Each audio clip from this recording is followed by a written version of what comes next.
Woman believed to be dead for 20 years appears at her son's funeral. Ed Parks lost his wife Anne after she went on a business trip and her bus crashed. His son Joseph mourned her terribly for years, but things only worsened. At 30, Joseph died in a vehicular accident, and Ed lamented his horrible luck until someone shockingly showed up at the funeral with an unbelievable story. Before the video starts, please subscribe to join our community. Your support helps us grow, and hit the notification bell to stay updated with our latest content. Ed, you are not to blame for this, it's life. Ed's mother-in-law Marie patted him on his shoulder and tried to soothe him at his son's funeral at a cemetery in New Jersey. But nothing could ease his pain. Ed was sure that he had committed some sin or atrocity in his past life after everything that's happened to him. 20 years ago, his wife Anne was on her way to New York for a business trip when a terrible bus accident occurred on the highway and many lives were lost. Some people were never identified, but luckily some of Anne's possessions, including an ID, were recovered and the family received Anne's remains.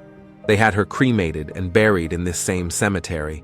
Joseph had been such an amazing, caring boy all his life, and losing his mother at 10 was a horrible blow. Ed did his best to be there for him, but it wasn't enough. The kid had always been closer to his late wife, but he was so young and sensitive that it took a toll on everyone. Sadly, he died in a similar way as his mother, in an accident involving a taxi. It must be karma, Marie. This is just so unfair. Ed responded to his mother-in-law, his voice breaking at the end.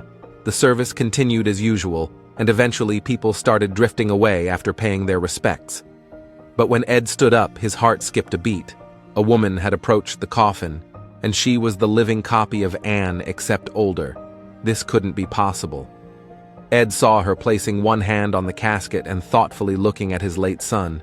"Marie," he whispered to his mother-in-law, grabbing her shoulders and moving her. "What?" she asked, not understanding why he was moving her. "Look at that woman," Ed continued, his voice still low so no one would hear them. "Why? What?" Marie started but stopped when she finally spotted the woman near the open casket. "Who is that?" "It has to be her, right? I don't know. She looks older, but then again, it's been 20 years, Marie said, trying not to get her hopes up. "And you're sure you didn't have another daughter who looked exactly like her?" Ed asked, still in disbelief of the vision in front of them.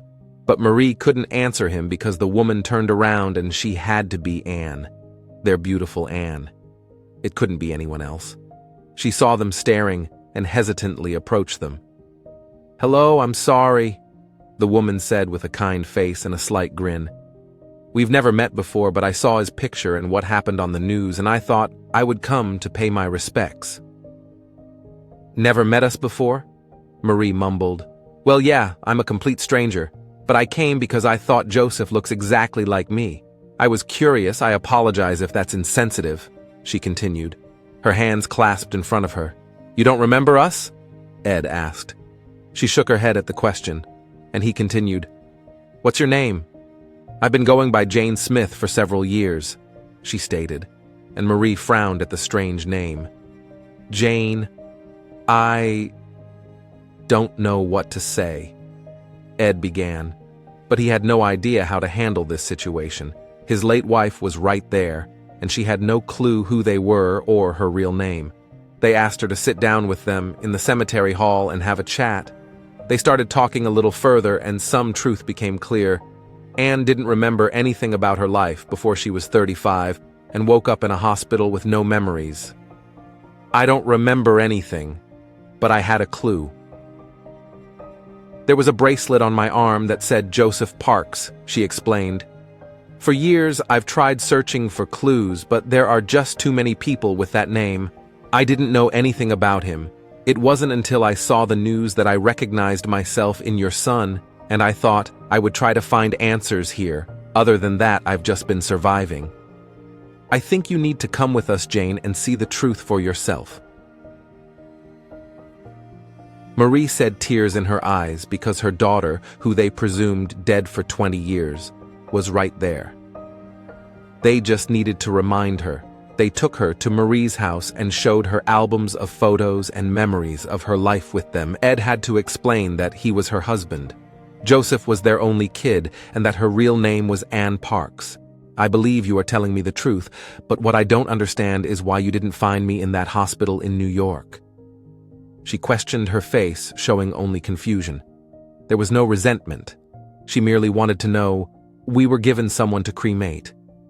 We were told you were dead, and the accident had been so terrible that no one even questioned the officers. Ed clarified, they thought I was someone else? Well, we have to call the police and see if they can launch an investigation. But they said a woman had some of your things, and that was the only way to identify her. He continued, feeling foolish for not asking more questions. He frowned and placed his hand on his mouth. Marie was crying the entire time, but trying to be silent about it. She sat down next to Anne and asked her for a hug, which she reciprocated tentatively. Ed almost broke down in tears at that moment. He also wanted to embrace his wife, but that would have to wait. We have to call the police, Ed. This could have happened to other families too, and we buried someone thinking it was Anne. Her family has probably been looking for her for years, Marie stated, wiping her tears but still looking worried. You're right. He nodded. The police started an investigation when a DNA test proved Anne was their relative. After several weeks of looking at old files and asking around, they could only theorize that some of Anne's things were found with another diseased woman, and the cops back then assumed they were her belongings. Apparently, some ETMs had taken some people to the hospital before the cops arrived, and that's how Anne was saved. But no one ever reported that she was part of the bus accident. The same happened to other people and created a massive mess for other families. Fortunately, they managed to find the person's family, and they returned her things. In the end, it seemed like a miracle that Anne was able to return to them. She moved in with her mother after a few weeks when she finally trusted them enough, and Ed started wooing her from scratch, even though she was still his wife. I only wish Joseph could have seen you alive. He missed you the most, he told her one day during one of their dates. I wish so too. I wish I could remember him. But the doctors over the years had said that it might not happen ever, so that's what I live with every day. She replied sadly, I'll tell you everything, including all the things you missed. Ed assured her, holding her hand, and he never let her go again. What can we learn from this story? Always have contact information and emergency information on hand. It's best to be prepared if anything happens, especially when your loved one goes on a business trip elsewhere. Never give up hope, even when things look grim. Ed blamed himself for losing his child and wife, but a miracle happened.